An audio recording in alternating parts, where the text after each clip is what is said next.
Rubeola, also known as the measles or red measles, is a highly communicable infectious disease.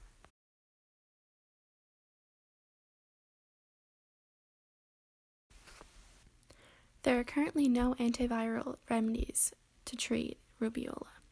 The best treatment is supportive and symptomatic care. This disease is self-limiting, but analgesics and antipyretics may help alleviate some symptoms. If the disease is accompanied by bacterial complication, an antibacterial therapy may be warranted.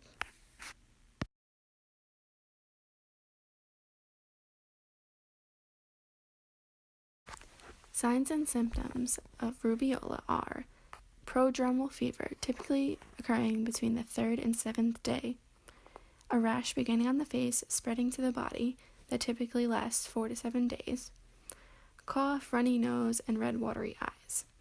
Anyone with a rash indicative of measles, signs and symptoms before the onset of a rash, anyone with recent exposure to an individual with measles, anyone who has recently been immunized and is showing signs and symptoms should be referred to a physician.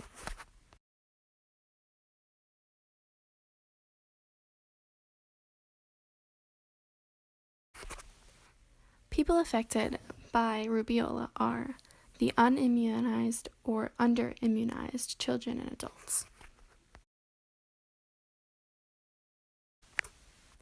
Diagnosis of rubeola can be confirmed by a blood test for a certain IgM antibody, which will be present 3 to 4 days after the onset of the disease.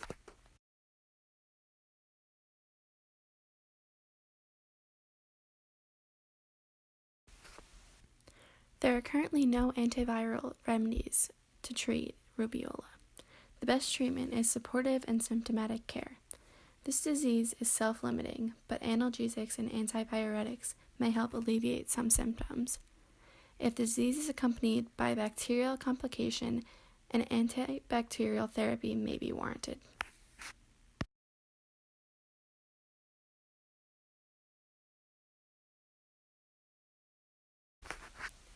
Immunization is the best prevention to contracting rubeola. The vaccination is done in 2 doses, the first one given at 12 to 15 months old, and the second one given at 4 to 6 years old. Immunization is typically done in conjunction with 2 other live viruses, mumps and rubella, in an MMR. The first dose reduces susceptibility by 94 to 98%.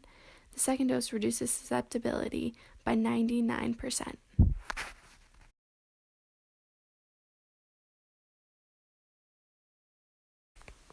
Statistics and facts about rubeola.